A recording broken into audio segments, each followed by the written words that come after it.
학부모들이 대승리를 거뒀다. NSBA가 이제 전미교육위원협회죠. 이 전미교육위원협회가 바이든 대통령한테 예전에 편지를 보냈었습니다. 이 편지가 논란이 됐었죠. 그 편지 내용에 보면은 일부 학부모들을 테러리스트라고 규정한 그런 내용이 포함이 되어 있었고요. 그 편지 때문에 학부모들이 들끓었고, 급기야는 각 지역에 있는 주 단위의 교육위원 협회들이 들끓기 시작했습니다. 그래서 다 이제 우리는 아예 탈퇴하겠다. 전국 협회에서 빠지겠다라고 하는 주 단위 협회들이 뭐 11개가 넘게 나오는 이런 일들이 지금 벌어졌었죠. 그래서 결국에는 이 전미교육위원협회에서 협회가 보냈던 바이든 대통령에게 보냈던 그 편지에 대해서 후회하고 사과드린다라는 성명이 나왔습니다. 더 게이트웨이 푼딧에서는 이 기사를 전할 때 맨 처음에 어떻게 리드를 뽑았냐면은요. 자, 팝콘 가지고 오세요. 자, 구경 좀 합시다. 이런 식으로 이제 기사 리드를 뽑을 정도로 재미있는 구경거리가 났다라는 식으로 기사를 전했습니다. 왜냐하면 메릭 갈랜드 이 법무부 장관이 바이든한테 편지를 보낸 건데, 그 바이든한테 편지를 보내고 며칠 있다가 바로 갈랜드 법무장관이 FBI한테 명령을 하지 않습니까? 그래서 교육위원이라든가 아니면 학교 교사들, 교직원들을 상대로 해서 학부모들이 폭력적으로 항의하거나 시위하거나 뭐 이렇게 하는 경우에는 국내 테러리즘에 해당되는 것은 아닌지, 증오범죄에 해당되는 것은 아닌지 조사해봐라. 이렇게 이제 명령을 내렸었죠. 그것 때문에 더 심각해졌습니다만은. 어쨌든 간에 이렇게 명령을 내렸던 이 메릭 갈랜드는 지금 갑자기 낙동강 오리알이 돼버린 겁니다. NSB에서 이런 편지를, 저희 노란색 이거 띄어져 있는 내용이 바로 그런 내용인데요.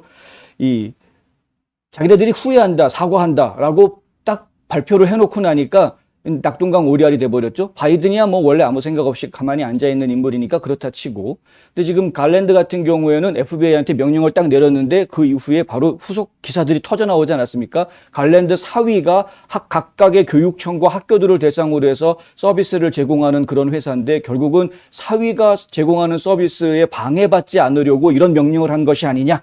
이런 이제 의혹이라기보다는 뭐 이건 사실 거의 심증에 가까워, 심증, 뭐 물증만 없다 뿐이지, 따지고 보면 물증도 있기는 있죠. 그러니까 좀 정확하게 따지고 보면 조사에 들어가면은 범죄 행위가 될 수도 있을 법한, 그런 일들이 지금 벌어졌기 때문에 그것에 대한 지적이 나왔고, 그 지적이 나오자 더 많은 사람들이 지금 NSBA에 대해서 불평하는 이런 이야기들이 또 나왔던 것이 사실입니다.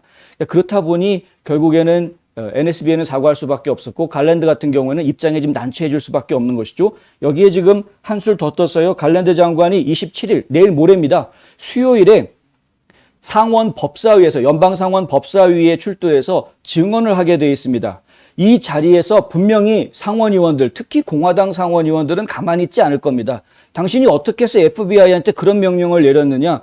NSBA야 뭐 법에 대해서 잘 모르니까 뭐 그렇다 치더라도 애국법을 뭐 적용해달라 이런 헛소리를 했다가 사과했으니까 일단 사과를 했는데, 갈랜드 장관은 법에 대해서 잘 알고 있는 당신이 어떻게 해서 FBI한테 항의하는 학부모들을 상대로 해서 어떻게 애국법을 적용할 생각을 했느냐, 이게 말이 되는 행동이냐, 이런 이제 비판을 피할 수가 없는 이런 상황이 될 겁니다. 그래서 아마 진땀 흘리는 청문회가 되지 않을까라고 지금 예상을 하고 있고요. 사실 제대로 된 사람이라면 이 정도 공격을 받으면은 자기 양심상 나는 그러면 이제 책임지고 사퇴하겠다라는 말이 나와도 될 정도의 실수입니다. 굉장히 큰 실수를 한 겁니다. 그런데 좌파들 아시죠? 이런 정도 실수 가지고는 절대 자리를 내놓지 않는다. 어떻게 해서든 끝까지 자기 임기를 지키는 것이 이 좌파들의 책임지는 방식이다. 참 쉽지 않습니다.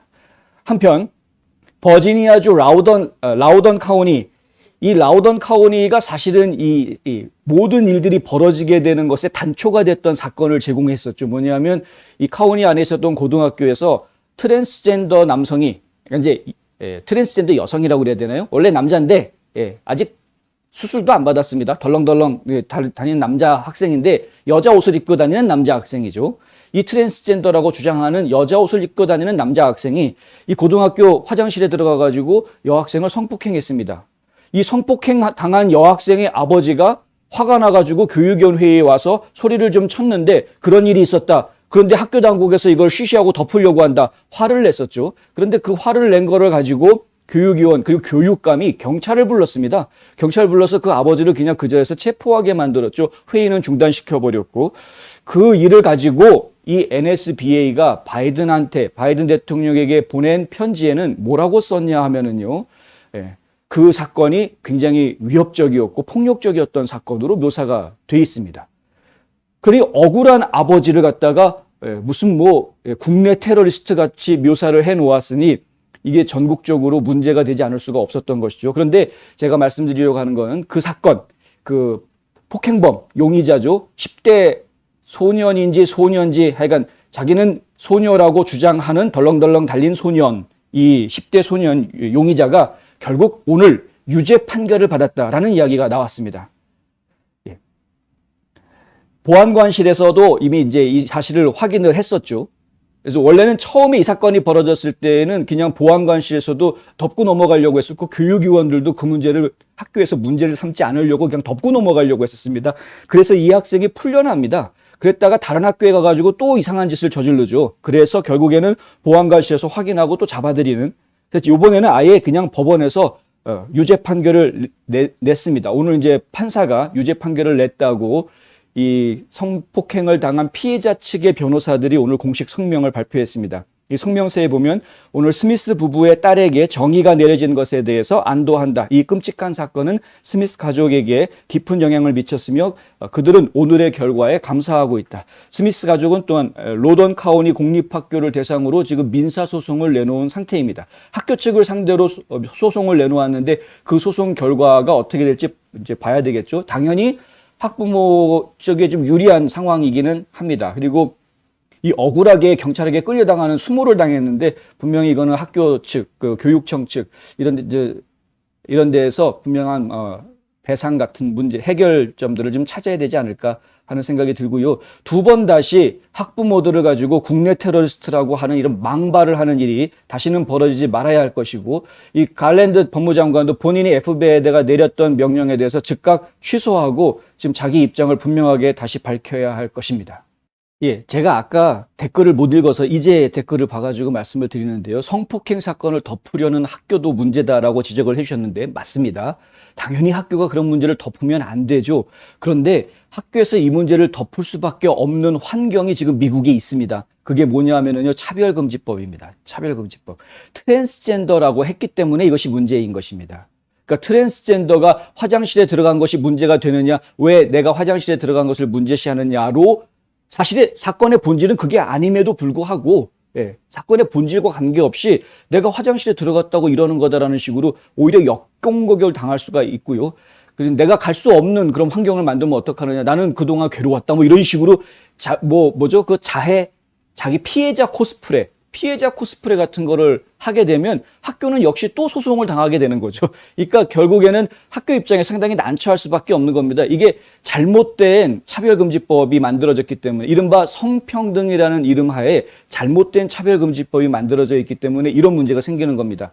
한국에서 이 방송 보시는 분들 정신 바짝 차리십시오. 미국이 지금 그것 때문에 상당히 곤란을 많이 겪고 있는데 한국도 절대 그거 통과시키면 안 됩니다. 성평등법은 남성과 여성이 평등하게 성평등이지 성취향, 내가 성적인 취향을 평등하게 인정해달라고 이야기하는 건 정신병자들이 하는 소리다. 그거는 성평등의 대상이 아니다라는 걸 분명하게 좀 아셔야 됩니다. 그래야 그 트랜스젠더라고 이야기하는 걸 성평등의 대상으로 이야기하는 것은 매우 곤란하다.